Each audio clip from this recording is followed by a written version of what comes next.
Maple void Ohio के एक छोटे से शहर में जॉनसन खानदान को मिसाली खानदान के तौर पर जाना जाता था। मार्क एक कामयाब इंजीनियर, उसकी बीवी लीजा जो कि एक मेहनती स्कूल टीचर थी, और उनके 2 बच्चे एमिली और जीक मोहल्ले के दीगर अफराद की नज़र में एक ख्वाब की मानंद थे। वो हर इतवार को चर्च जाते, मकामी खैरात में रज़ाकाराना तौर पर काम करते और बेहतरीन मोहल्ला पार्टियां तरतीब देते। ताहिम दूसरी से 2012 के खिज़ा में उनकी मुकम्मल जिंदगी एक सियाह मोड़ अख्तियार कर गई। अक्टूबर की एक ठंडी शाम को जॉनसन खानदान को आखिरी बार अपने घर से एक वेक एंड कैंपिंग ट्रिप पर रवाना होते हुए देखा गया। दोस्त और हमसाया उन्हें खुदा हाफिज कहते हुए बेखबर थे कि वो खानदान दोबारा कभी नहीं दिखेगा। जब खानदान पैर की सुबह तक वापस नहीं आया तो लीजा की बहन सारा ने तशवीश का इजहार किया और पुलिस को इत्तला दी। जॉनसन के घर में दाखिल होने पर हुक्काम ने हर तरफ बेतरतीबी देखी। नर टेबल पर खाना रखा था जो कभी नहीं खाया गया था, और खानदान के पालतू जानवर बगैर खाने और पानी के छोड़े गए थे। गाड़ी अभी तक ड्राइववे में खड़ी थी और कहीं भी किसी किस्म के झगड़े के आसार नहीं मिले। ऐसा लग रहा था जैसे पूरा खानदान गायब हो गया हो। तहकीकात का आगाज हुआ। तहकीकात के दौरान पुलिस को जॉनसन खानदान की मिसाली जिंदगी के पीछे छिपे कुछ गमगीन राज मिले।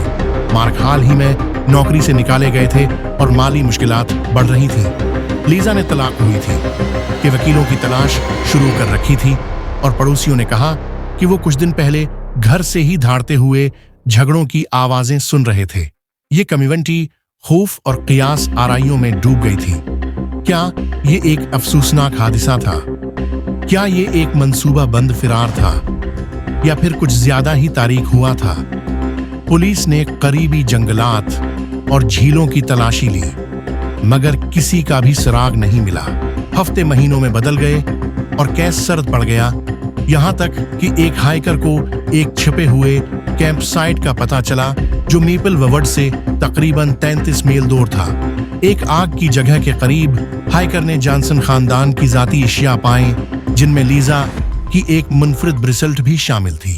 इस दरियाफत ने तहकीकात को दोबारा जिंदा किया और पुलिस ने कित्ते लेकर इस कैंप साइट का दोबारा मुआयना किया।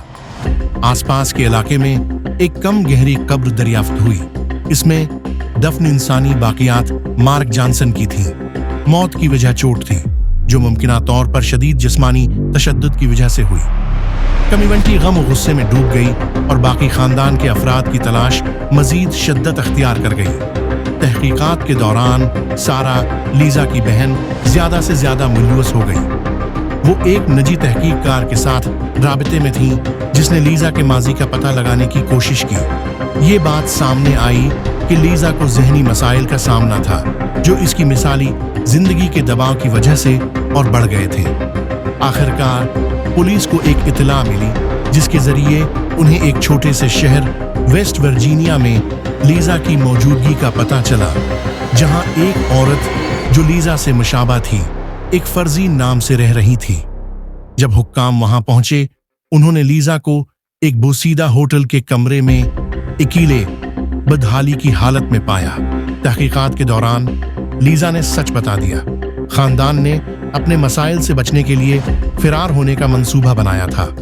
इस संगीन रात में कैंपिंग करते वक्त उसकी और मार्क के दरमियान एक तलख झगड़ा हुआ।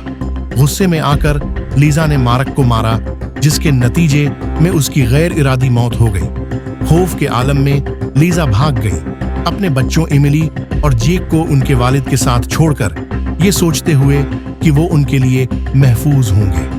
दिल शिकस्ता और अपनी कार्रवाइयों को न समझ पाने वाली लीजा पर कत्ल के इल्जाम में मुकदमा चलाया गया। कम्युनिटी ने पूरे खानदान के नुकसान पर गम का इजहार किया और हकीकत का सामना किया कि इस कामिल सूरत हाल के पीछे एक गहरी मायूसकिन जिंदगी छिपी हुई थी। जॉनसन खानदान की कहानी एक सियाह हकीकत का इकास है कि जो कुछ बाहर से मुकम्मल और मिसाली नजर आता है, उसके पीछे भी तारीख पहलू हो सकता है। ये जहनी सेहत की अहमियत और हल न होने वाले मसाइल के नताइज को उजागर करती है।